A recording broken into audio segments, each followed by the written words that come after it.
Hey everyone, welcome. My name is Erin McKinley. I am helping out the SCNG group today with our Zoom conversation. And we're going to be starting in the next minute or two, but I just wanted to go over some housekeeping notes with everyone. We are going to be taking some questions. If anyone would like to ask some questions, go ahead and use that Q&A button right on the bottom portion of your Zoom link. And if you have any other comments, we'd love to hear from you. Please give us a shout out in the chat. We'll be monitoring that as well. And also know that everyone here is going to be on mute. We want to make sure that our panelists and our guests have the opportunity to kind of talk freely. So we will be starting, like I said, in about 1 minute or so. We want to go ahead and allow some more subscribers to join. So please just hold on for 1 minute and we will start.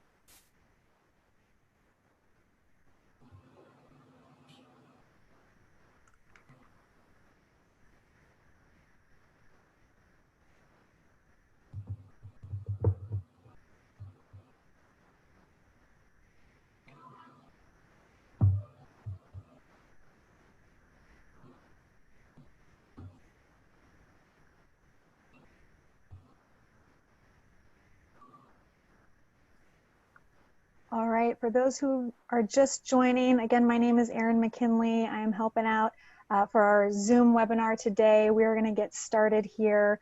Just a quick reminder, if you have any questions for any of our authors, please go ahead and use the Q&A button. If you have any other comments, go ahead and use the chat feature. We'd love to hear from you.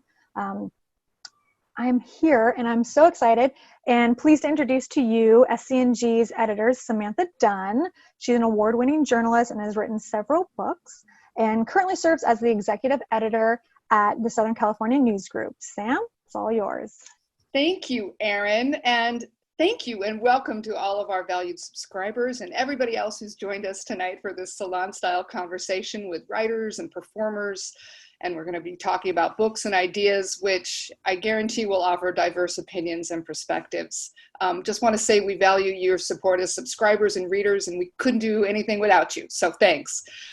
Like Erin said, at the Southern California News Group, I'm an editor for special publications, like the one that inspired tonight, which was Lit Up. Here's a show and tell.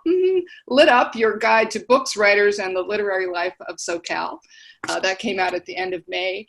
And it's a topic near and dear to my heart, again, as Erin said, because I've authored a few books myself and been a longtime literary citizen of the local scene. And that is where I became friends with our host for this evening, for this whole series, actually, who I'm pleased to introduce to you now, the well-known NPR commentator, performer, contributor at The Atlantic, author of 6 books today, as of today, which includes her newest one, The Mad Woman and the Roomba. Please meet Sandra Tsing Loh. Coming to you from my cluttered house in Pasadena. Hello. Hello, Sam.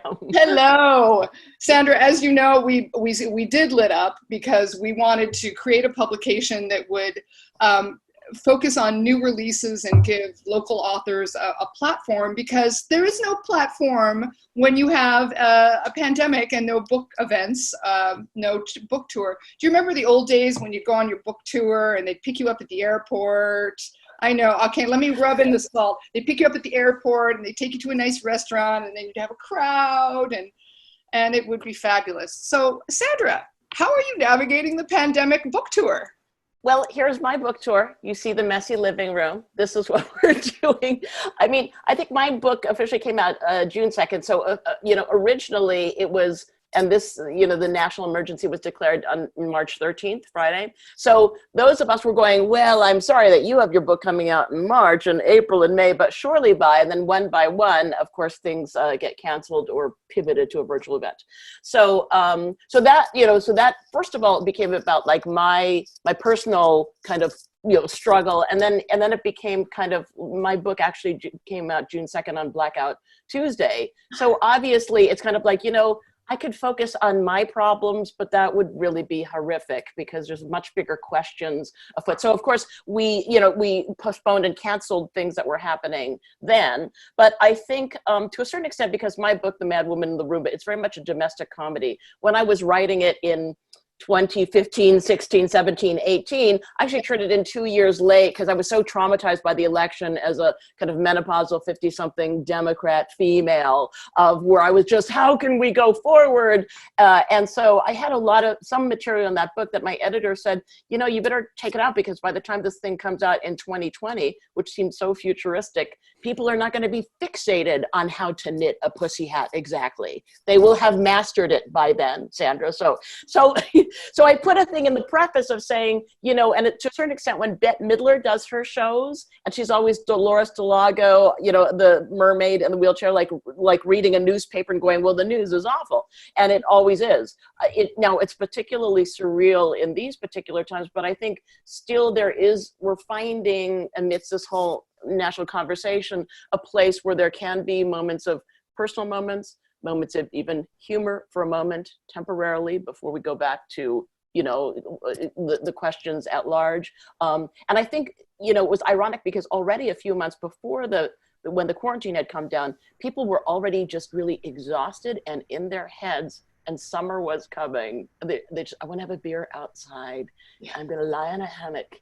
I'm going to read a funny book, maybe with travel in it. And the couple of books that we're going to be talking about today happen to have incredible journeys of travel and sweep to them. So that's kind of what we're talking about this summer, of the joy of reading, regardless of where you're doing it. I mean, and I also want to add just like the one quick thing that I found, instead of the fantastic bookstore events, since we can't do autographing books at bookstores, I started doing what I call this COVID-safe curbside pickup of autographed books out of my garage. And goddess pants, which you're wearing, which are these that I give to my people who come, because I haven't gotten fat. I've become more goddessy. It's a stretch elastic waistband. So I give these out, and I give these lighters that are based on my dad. It's in the book. And it's been really fun because I think we have slowed down time so much, where it isn't a throng of people in the bookstore. It may be one person or two people, and we sit safely on folding chairs, and we really just get to visit because we're not supposed to be in crowds, which is good for a mid-list author, where I go, it's not that 1,000 people wouldn't show up, it's just that we're being COVID safe. So to a certain extent, I think it's possible, even in this time with all this, in this fraught moment, that we can still make personal to person connections, especially on books and authors to our readers. Which is why we're here today, aren't we, Samantha? Yes. Great segue. Yes. And on that note, we pivot. It's like in the Great British Baking Show, where you go, bye-bye, Samantha. So we're going to say bye-bye. Samantha will be back at the end of the hour to visit with us again. And so I'm going to pivot now to our first author, the fantastic Maggie Downs. Now, Maggie, who is in Palm Springs, as you say, your caftan. So your caftan, because it's Palm Springs. So I'm going to do what I call the 30-second download, just so people can meet you. And as I like to say, we usually don't mention all the tons of awards that people have won, because that would take too long. So we just kind of will name titles and books, and you can research more fully the Wikipedias later. So here we go, 30 seconds. Maggie Downs has written for the New York Times, Washington Post, LA Times, McSweeney's, and last but not least, Palm Springs Life, as you live in Palm Springs, with your 5-year-old son, who has a fantastic name of Everest, which we'll talk about more. Maggie has been anthologized into name just 2, the Lonely Planet Travel Anthology and Best Women's Travel Writing. Her wonderful first book, a memoir called Braver Than You Think, tells the story of Maggie, who you see in her box, at age 34, newly married, an award-winning journalist. She quits her job, sells everything, and goes on the solo trip of a lifetime. Whose trip? Her mother's. We'll hear about that more in a minute. So welcome, Maggie. That's your intro. Yeah. So I wonder if you could start with the title, Braver Than You Think, and go from there. Tell us the story of your book. Yeah, so So I traveled around the world, making the trip that my mom couldn't take herself because she was in the late stages of Alzheimer's disease. So she didn't have an official bucket list, but she had things that she wanted to do and things that I pulled from memories, places that she talked about, or goals that she had. She wanted to go on a safari or see the pyramids and things that I think a lot of people want to do. So I did set off on this journey on a very bare bones budget of $10,000 for a year. And a journey like that comes with some difficulty. It's not all a resort in Cabo or something. It comes with some really stressful moments, and it comes with trouble. And there were times that I slept at bus stations, or I was attacked by a monkey. I was in Egypt during the Arab Spring. Like, all of these things happened. And when those moments happened, as a solo traveler, I thought back to when I was a little girl. My mom would say, "You are braver than you think you are." And that was just the little boost I needed as a girl who was kind of bullied in school or never felt like I fit in. That helped get me through the day. So it became kind of a mantra as I was traveling, like, okay, you are braver than you think. And so the book, as I originally wrote it, had a different title, but then my editor was like, you have to call it Braver Than You Think, because that was something that, brought you so much strength during this trip. And as soon as he said it, it was like everything clicked into place. Yeah, and I think that, it is that your mother got Alzheimer's pretty early. Actually, mine did too. Mine did at 59, which was a long time ago. And weathering that journey, it's so full of grief, but you're also really funny. So how do you manage to negotiate that voyage of grief with moments of light? And if you say, even in the darkest moment, there are pancakes. Right. So is that your philosophy, right, or the way you write, or what you thought the book needed to have? I think the book needed to have that. And as my mom had Alzheimer's for 10 years before she died. And during that time, I found it really difficult to read books about Alzheimer's because it's such a grim disease. There's no light at the end of that tunnel. And I felt like I was already living through so much hardship with being a caregiver and seeing my mom,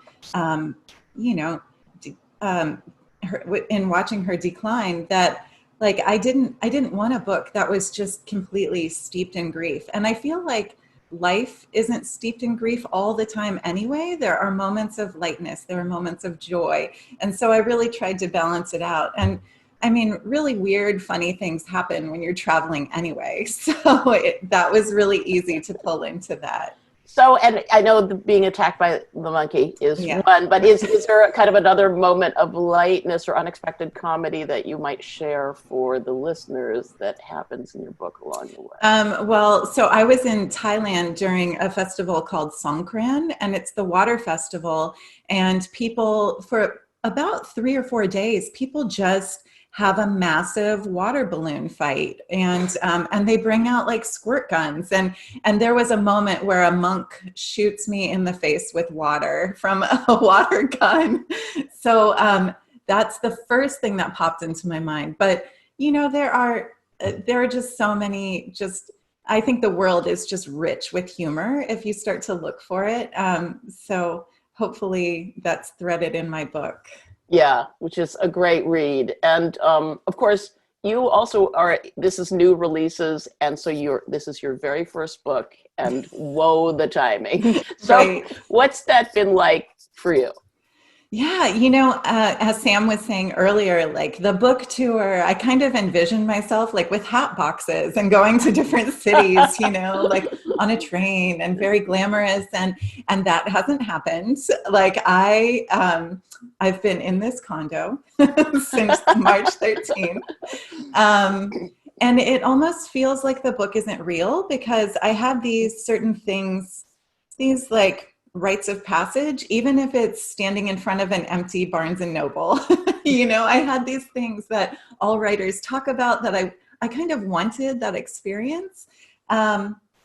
And I haven't had that. I haven't had the experience of, seeing my book in an airport, bookshop, or just seeing it in a window, or seeing somebody reading it. I have, the pandemic has forced us all to be really creative. So I have done some curbside signings for people.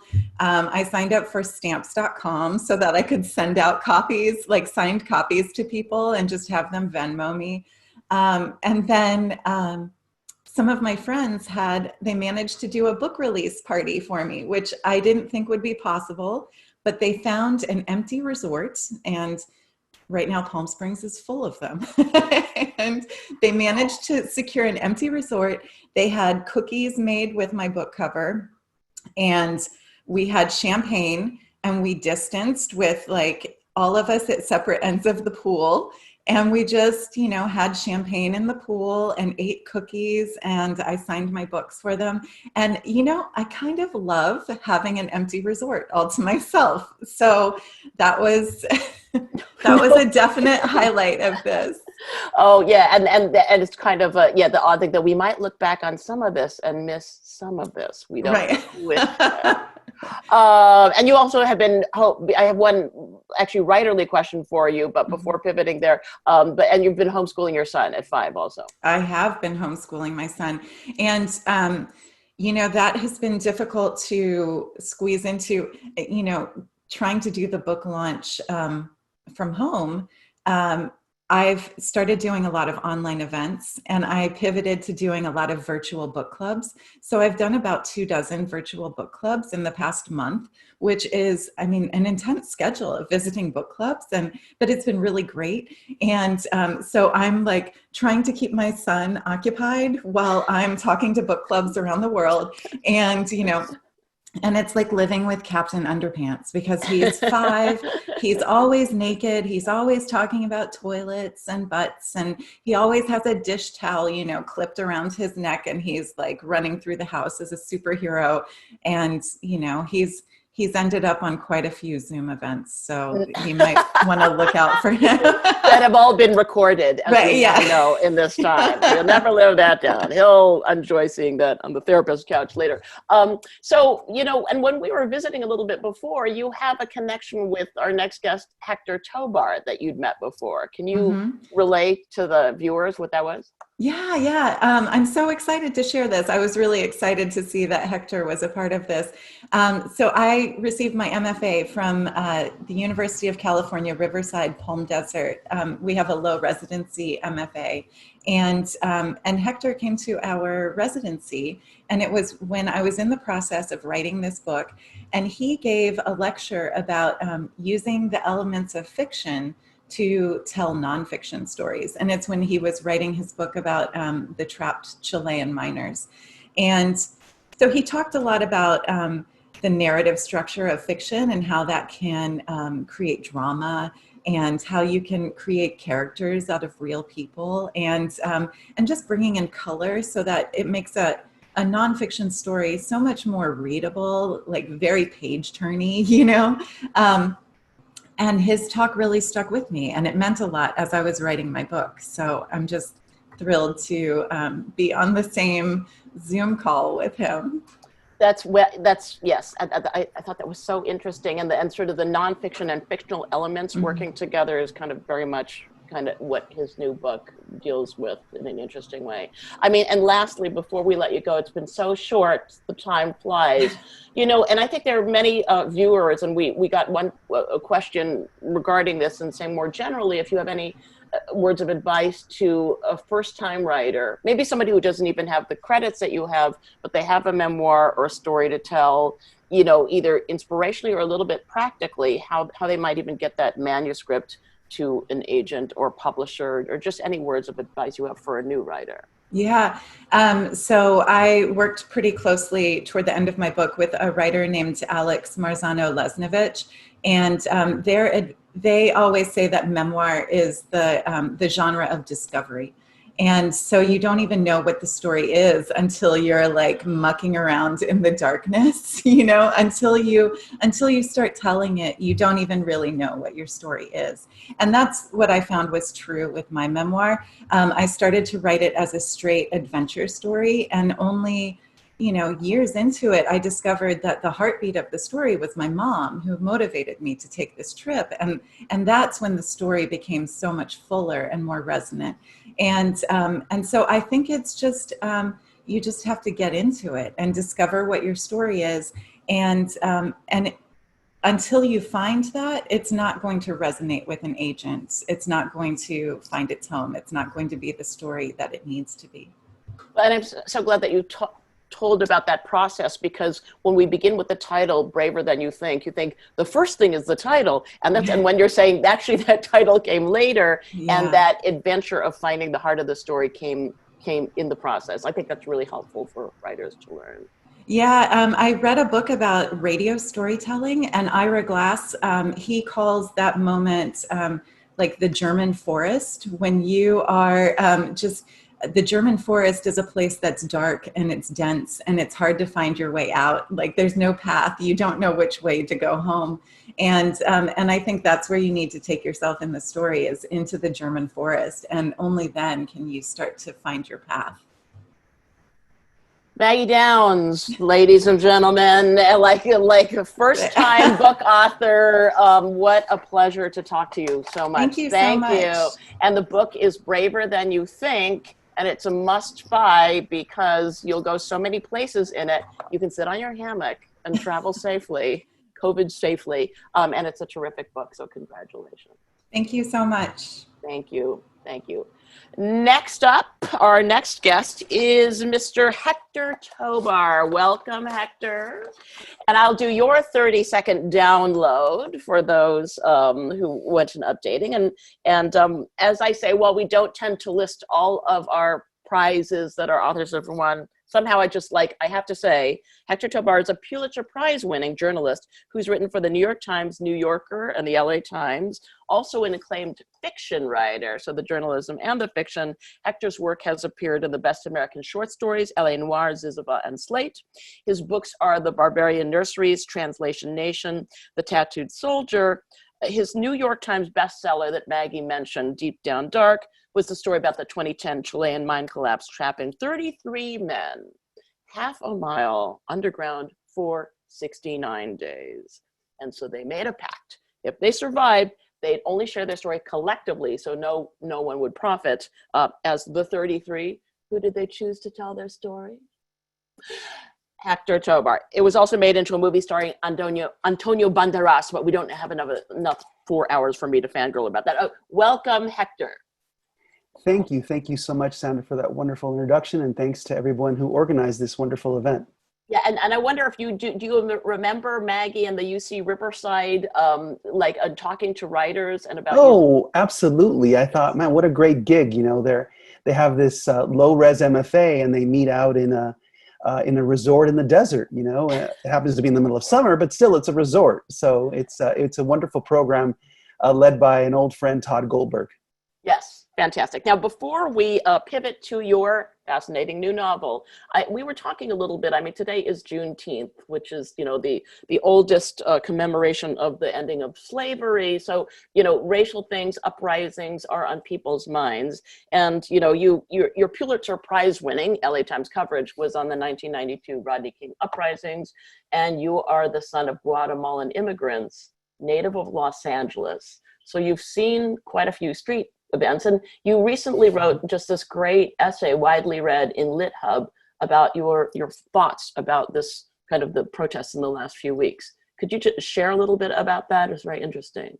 Yeah, we've been locked. My family and I, we've been locked here at home like everyone else, and we've been learning how to live through the pandemic and really becoming closer as a family. I'd have to say, my 3 kids are from 16 on up. My oldest is 23.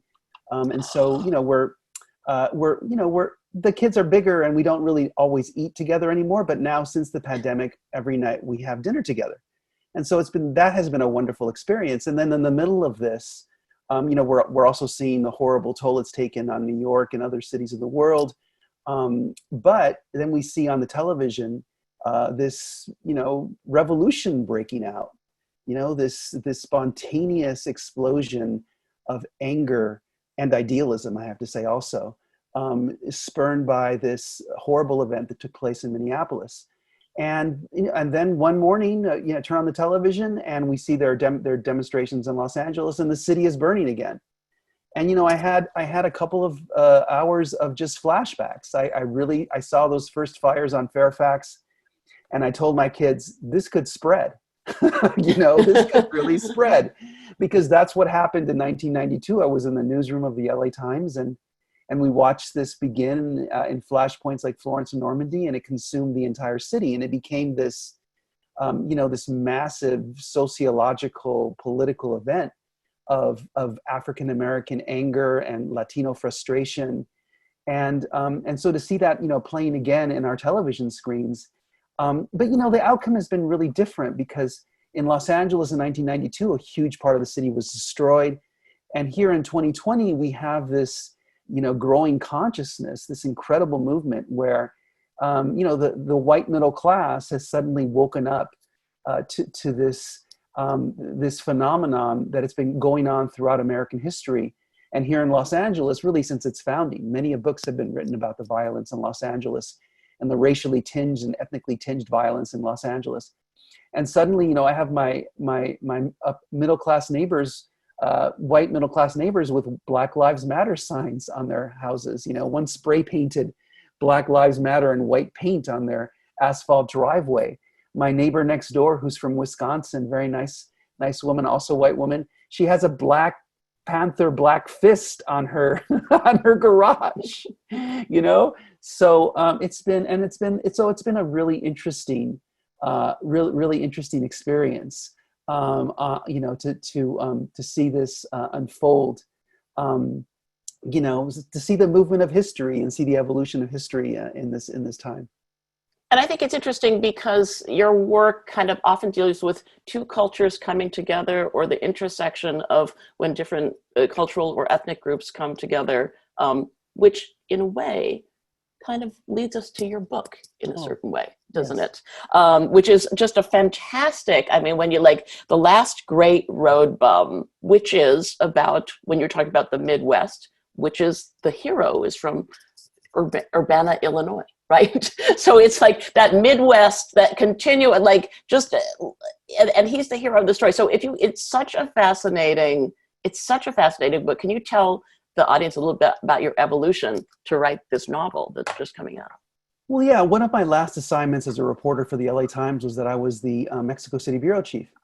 And as part of that job, I covered El Salvador and Central America. And I had a fixer researcher in San Salvador who one day told me about the existence of a diary that had been left behind by the only American to have died in battle fighting with the Salvadoran guerrillas in the 1980s Civil War. And so Joe Sanderson of Urbana, Illinois, son of an entomology professor, a man who specialized in June beetles, believe it or not.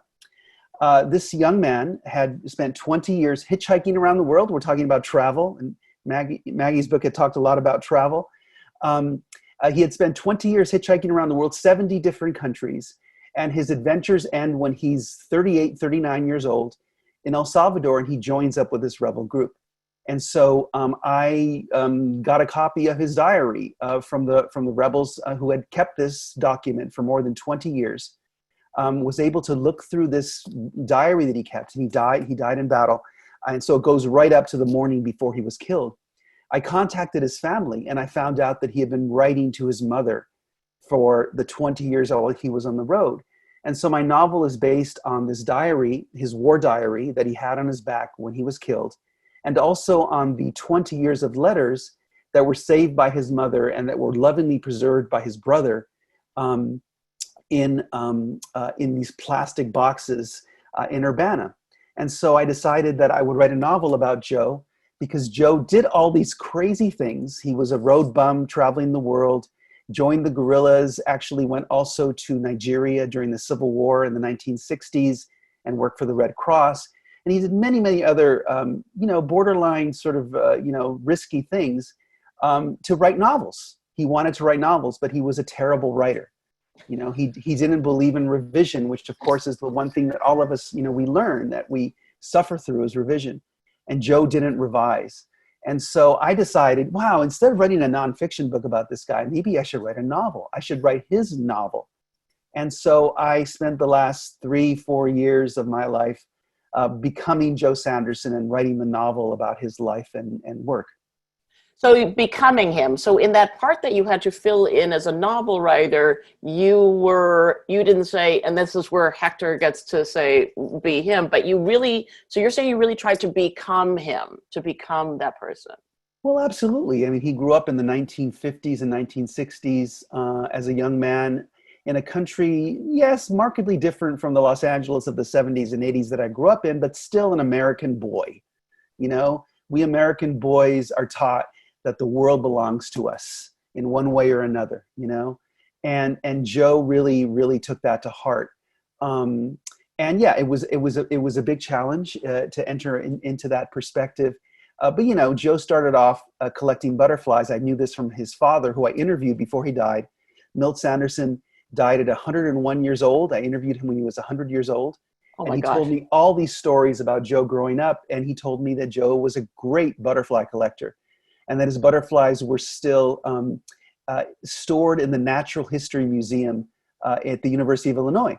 And so I went there, I looked up, and I found his butterflies. And so that's how my novel begins, is with Joe collecting butterflies. And so becoming this boy who later is completely radicalized by his travels. Joe was a Republican in the 1960s. He voted for Richard Nixon, in that first against John F. Kennedy in 1960 election.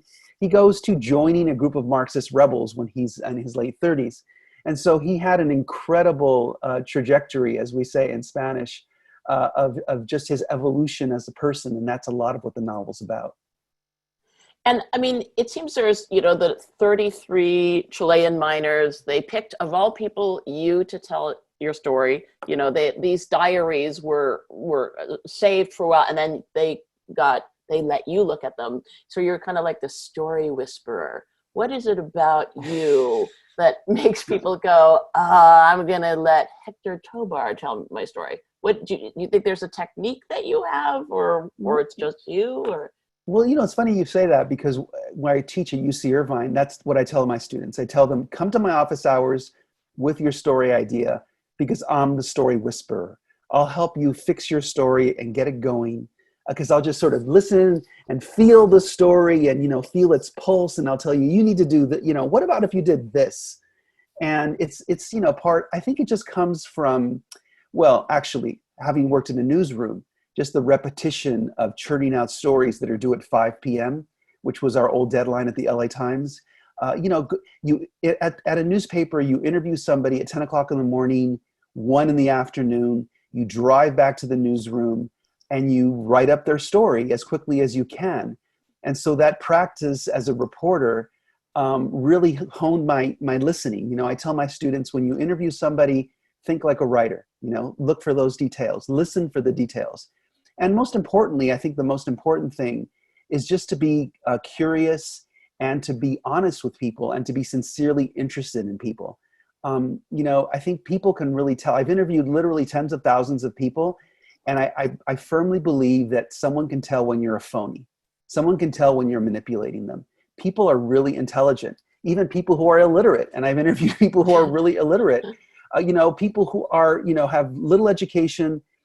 Anyone can really sort of tell your sincerity. And so I think it's really good to be, I think you just need to be interested in people. It helps that I'm an only child of divorced parents, but that's another story. So, well, it's interesting. So those are the journalistic techniques of getting Right. that story at 5 p.m. so that even in talking to people, you have a structure in your mind. But Right. when you were talking at UC Riverside, you were talking about using elements of fiction writing to inform a non-narrative piece. I mean, Maggie talked about the German forest, the dark German forest. When you write, is there a dark German forest that you're going to, or do you feel like you pretty much are able to navigate and negotiate the book? Is there any time that you get lost, I'm going to get lost? Oh, absolutely. I get lost all the time. I think one of the great secrets of a great book almost is that how much you've cut from it. And so this is a book that when I wrote my first draft was probably 170,000 words long. And the version that is being published by MCD FSG is 120,000. So I cut 50,000 words. I cut probably a year of work out of my manuscript. So I spent a year spinning my wheels. And so I think, and Maggie said this also, the way you just find the subject, and so spinning my wheels, trying to become Joe, going off on many adventures. I had to reduce, his girlfriends by half. My editor told me there's too many girlfriends in this, there's too many women coming in and out, and they all actually kind of are the same, which actually speaks more to me than to Joe, but, and so, just being really disciplined in that way. But also just realizing after doing all this spinning your wheels, what the story really is. And towards the end, I realized that this was really a book about Joe and his mother, because Joe always wrote letters to his mother. And his mother was a Republican. She was a member of the Daughters of the American Revolution. Through another member of the DAR that I met at a hotel in Pennsylvania when I was on my own road trip with my son, I was able to actually trace the exact revolutionary soldier to whom Joe and his mother traced their ancestry to become part of the Daughters of the American Revolution. And so, he really loved this woman, even though she was so frustrated with him.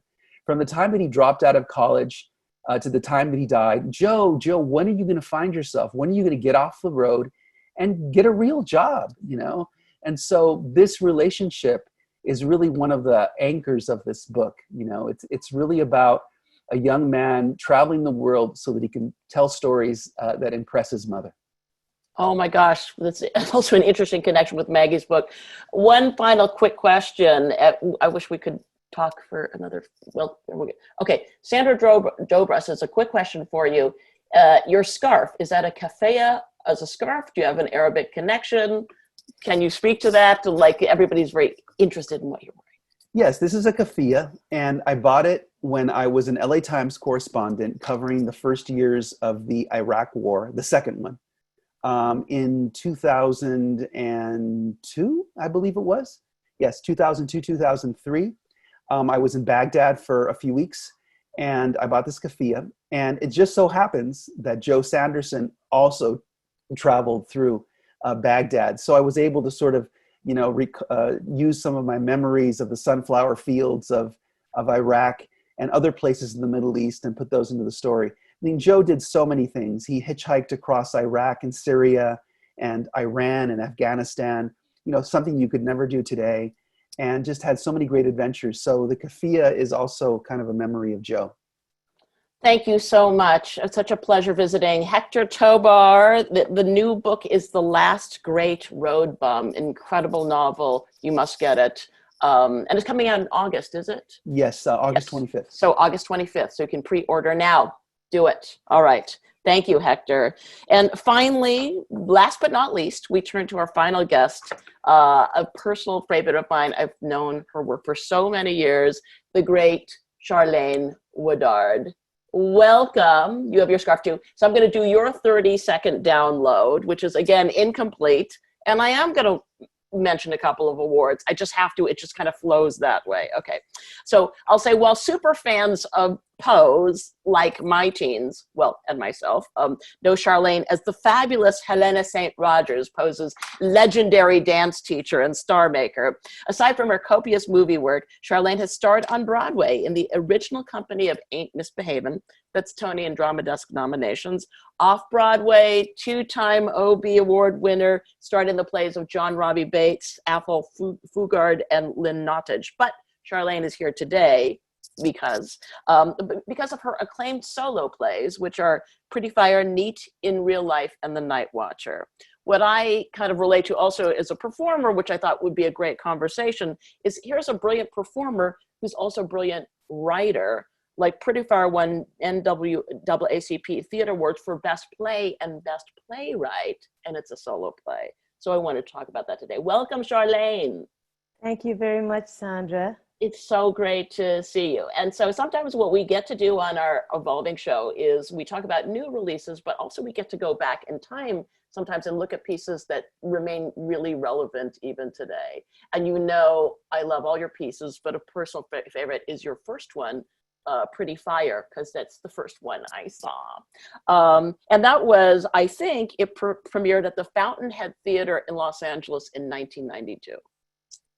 Yes, it did. Yes, and I wonder if you could talk a little bit about the evolution of writing that piece. Well, I had just spent, because of Ain't Misbehavin', I spent 15 years in New York City doing musicals, and only musicals. And of course, I went to drama school, and I meant to do, work in straight plays, which is a whole lot easier than a musical.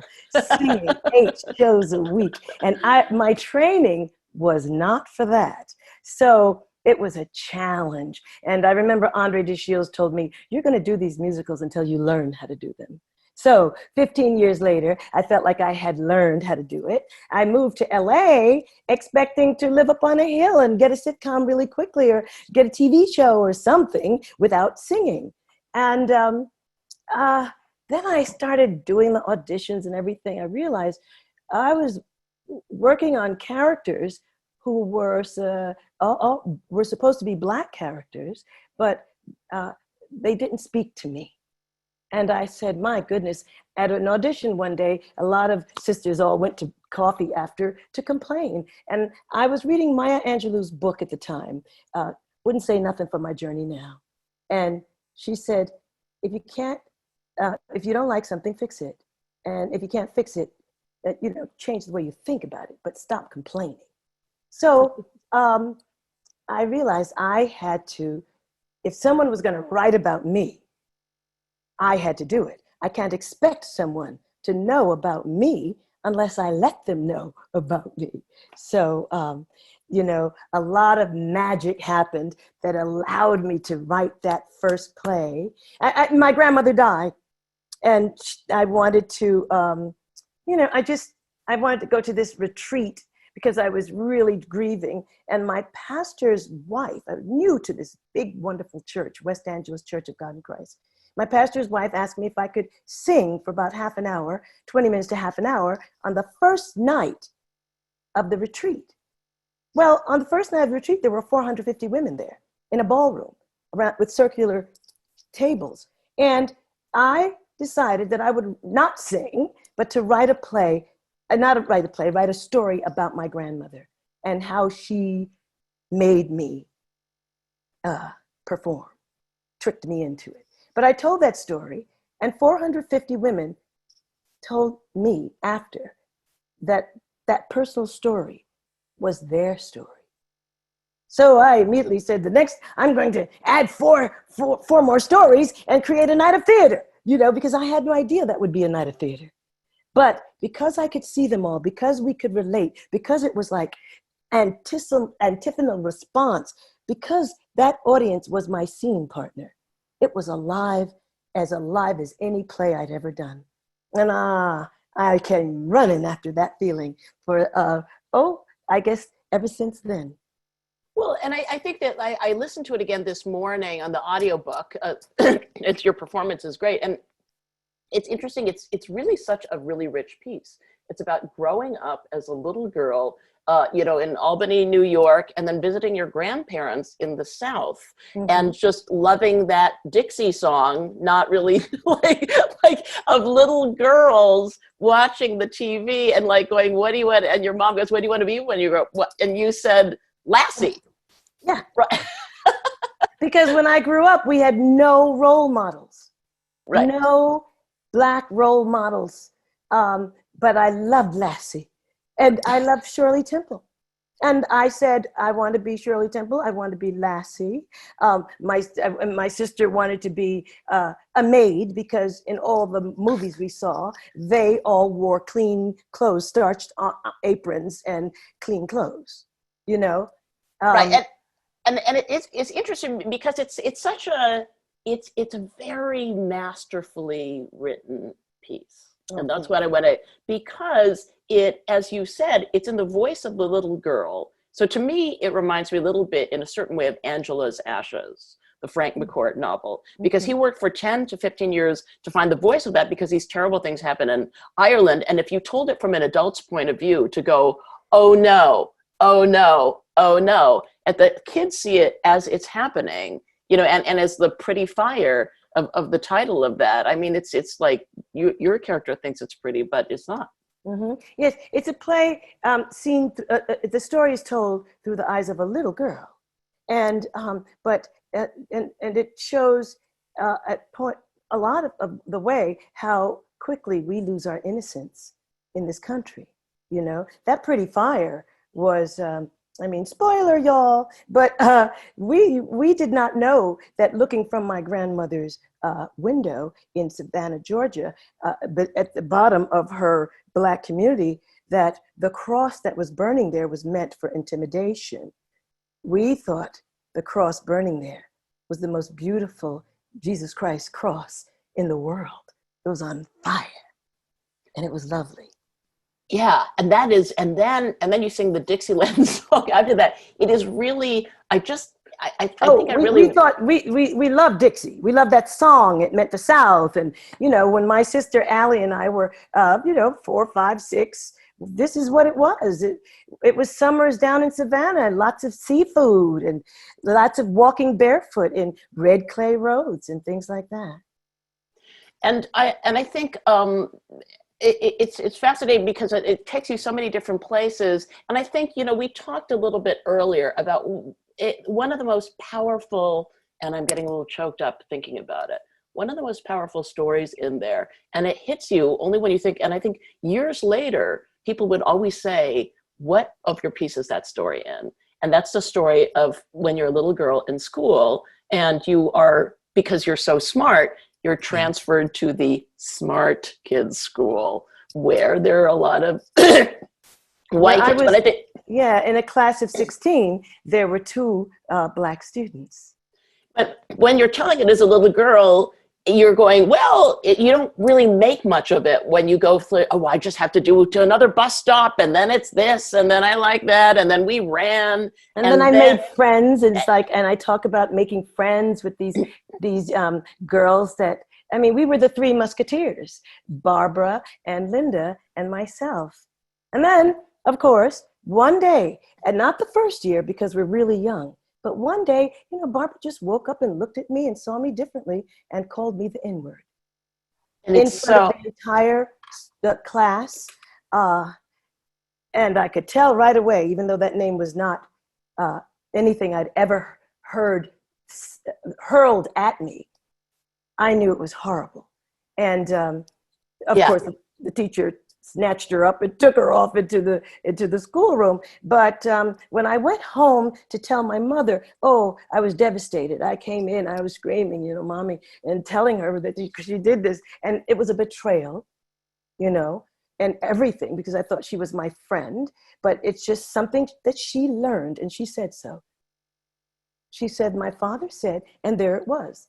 And my mother is an extraordinary woman to this day, because she got me ready. She knew that from 3rd grade to 12th, I would be outnumbered. I would be hanging out with the dominant culture. And so she would, every week I came home with something happened between a teacher or a student. And nobody really realized a lot of times people didn't know that they had hurt me.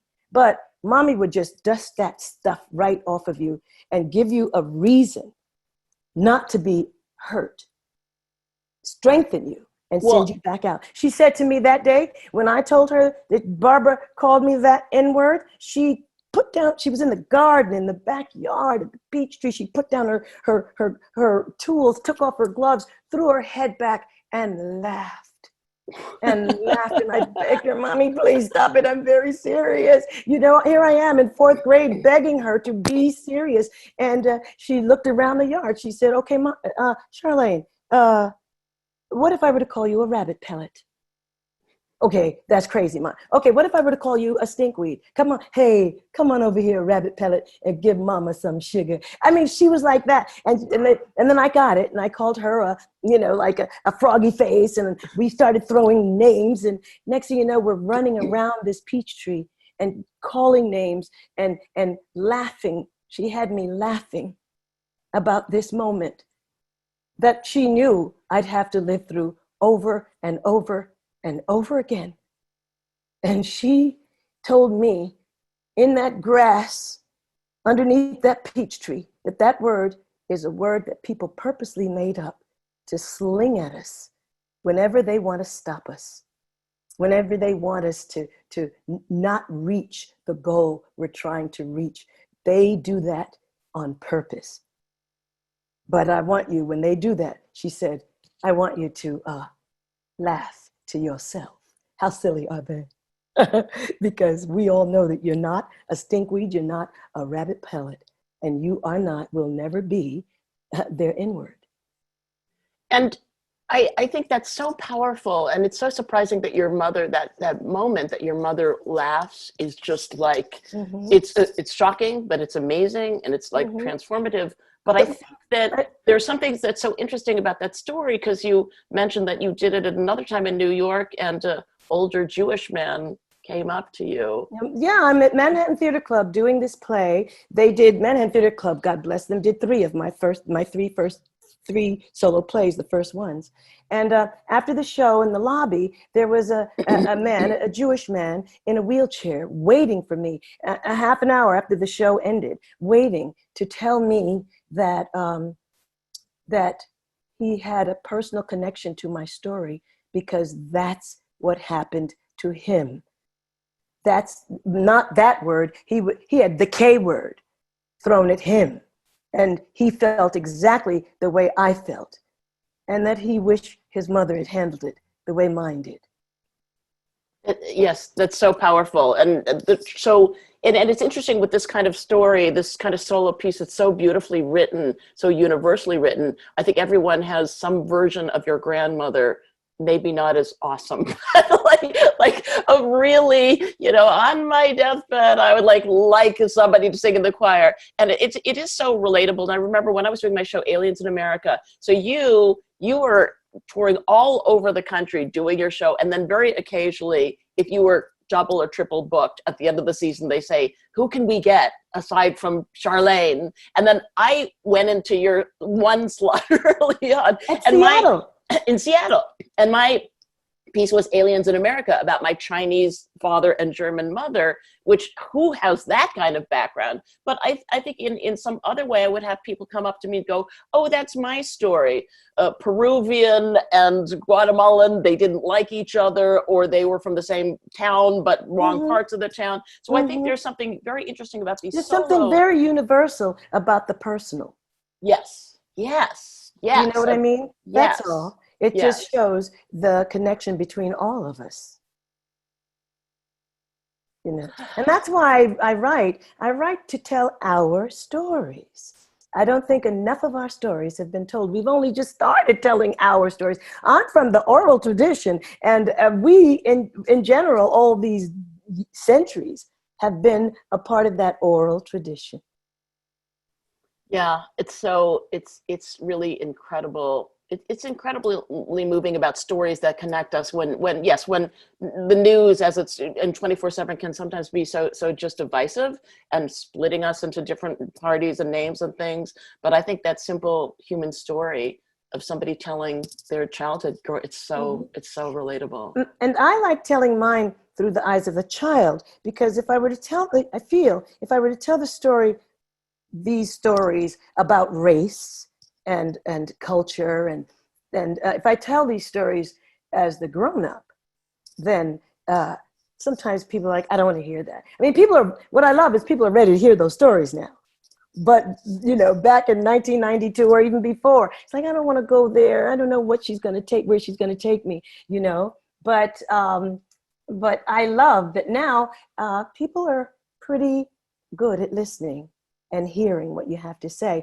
But then I chose to tell it through a child, because everybody lets down their guard with a little girl. And on that note, oh my gosh, Charlayne Woodard, thank you so much for coming. You are amazing. You are just amazing, just mind-blowing and amazing. Thanks for having me. As always, brilliant playwright, writer, and performer. I'm going to dry my tears now. Samantha, back to you. Oh my gosh. Thank you, everyone. Thank you, Sandra. Thank you, Charlayne. This was an amazing night. I hope all of you enjoyed it as much as I did. I just want to say, man, I just keep saying thank you. This was just incredible. Next week, I hope you'll join us again. We have, as our topic, adaptation, moving from the page to the screen or the stage. And our guests next week will be W. Bruce Cameron and Catherine Michon and Janelle Brown. And that's it. Please join us next week.